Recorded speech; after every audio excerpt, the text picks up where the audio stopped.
সম্প্রতি সাকিব খানের সাথে চিত্রনায়িকা বুবলির কিছু ঘনিষ্ঠ মুহূর্তের ছবি ভাইরাল হয়েছে। ছবিতে দেখা যায় তারা তাদের সন্তান বীরকে নিয়ে আমেরিকার একটি পার্কে ঘুরছে। ছবিগুলো প্রসঙ্গে সাকিবের সাথে কথা বলেছেন যমুনা টেলিভিশনের এক সাংবাদিক।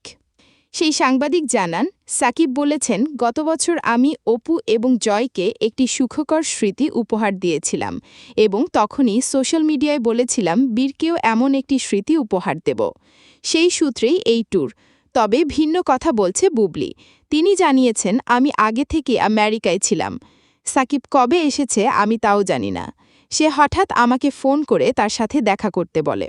প্রথম অবস্থায় আমি না করেছিলাম। তখন সে বলল, বীরের আমার কাছে একটি স্মৃতি পাওনা রয়েছে, তাই আমি আমার অবসর সময়ে সেই স্মৃতিটা তাকে উপহার দিতে চাই। তুমি চলে এসো। বীরের কথা চিন্তা করে আমি রাজি হই। আপনারা সোশ্যাল মিডিয়ায় শুধু পার্কের ছবিগুলোই দেখেছেন, কিন্তু বাস্তবতা ভিন্ন। সাকিব মূলত আমেরিকায় একা ফিল করছিল, সেই জন্যই আমাকে তার কাছে ডেকে নেয়। তাই যদি না হবে, তাহলে আমাকে কেন রাতে সাকিবের সাথে এক বিছানায় থাকতে হলো, তাও আবার বীরকে অন্য ঘরে রেখে। এসব কিছু বিবেচনা করে এটি বোঝা যায় সাকিব অন্তরঙ্গ মুহূর্তের জন্যই সফর সঙ্গী হিসেবে বুবলিকে বেছে নিয়েছে।